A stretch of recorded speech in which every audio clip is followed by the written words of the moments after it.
Hello friends, happy Wednesday. Thank you for being patient with me on getting this video out to you. I moved this weekend and so I was unable to get the video out on Monday, but here we are today. So we will be reading chapter 8 of Cupid Doesn't Flip Hamburgers from the Adventures of the Bailey School Kids series. But before we go over our questions, get the new ones, we have to say our Kids on Course motto. So you know what to do by now. Just repeat after me. I am smart. I believe in myself. I am a great kid. I have courage. I deserve to learn. Today is going to be awesome! And of course it is because it's the middle of the week, so we are almost to the weekend. Alright, so on Friday I asked you two questions. Why were Melody and Liza fighting?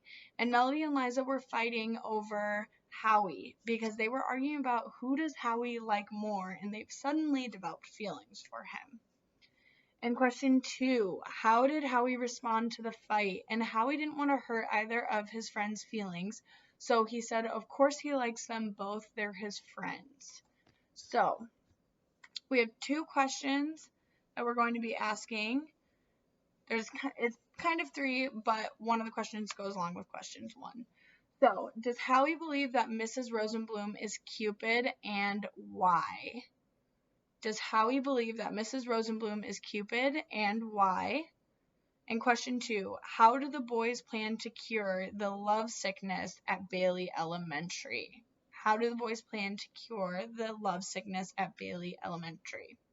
So, now that we have our questions, we can go ahead and start chapter 8, titled Cupid's Cure. Here comes Carrie, Howie warned Eddie. The two boys had fled the cafeteria and were sneaking to their classroom.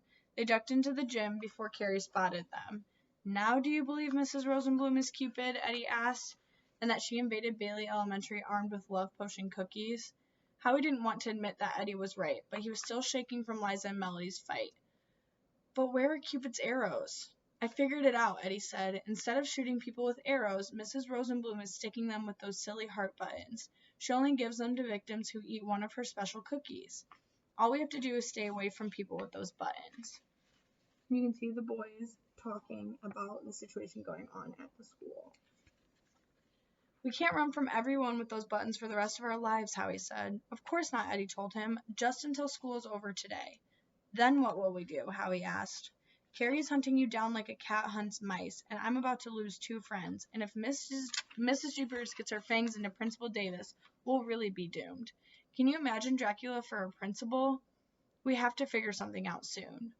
We'll go to my house after school to work on a cure for Mrs. Rosenblum's love disease, Eddie decided. Howie moaned and checked to see if Carrie was gone. What will we do if the cure doesn't work? It has to work, Eddie said slowly.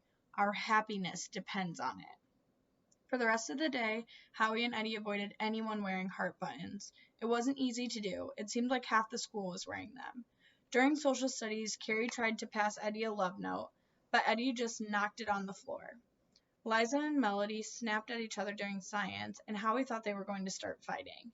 As soon as school was dismissed, Howie and Eddie scooted out the door and raced down Delaware Boulevard toward Eddie's house. Eddie's grandmother was in the kitchen. She was famous for her creative casseroles, and she liked to whip up things using unusual ingredients. She looked at Eddie and Howie when they slammed the back door. Grandma, Eddie panted, you've got to help us. Eddie's grandmother tapped the spoon on the side of the bowl. What's wrong? Are you in trouble again? Big trouble, Eddie admitted, but this time it's not my fault. That's the truth, Howie added. It's Liza and Melody and Carrie and... Slow down, Eddie's grandmother interrupted and showed the boys a heaping plate of sugar cookies. Have a snack and then we'll talk about this horrible girl problem. Eddie's face turned the color of milk, and Howie held his hands up. No way, Eddie snapped. We've had enough cookies to last a lifetime. Well, I'm glad to hear that, Eddie's grandmother laughed. I guess what they say is true. What's true? Howie asked. That rhyme about girls and boys, Eddie's grandmother said matter-of-factly. Sugar and spice and everything nice. That's it, Eddie yelped before his grandmother could finish. I've got the answer. You can see the boys jumping away from the sugar cookies being offered to them. I will never jump away from a sugar cookie because I love sweets. So that is the end of chapter 8, and we will read chapter 9 on Friday. But before you go, we're going to go over our questions one last time, and then you can enjoy the rest of your evening. Question 1. Does Howie believe that Mrs. Rosenblum is Cupid, and why? Question 2. How do the boys plan to cure the love sickness at Bailey Elementary? That is all I have for you today. Enjoy the rest of your day, and I will see you Friday. Bye, everybody.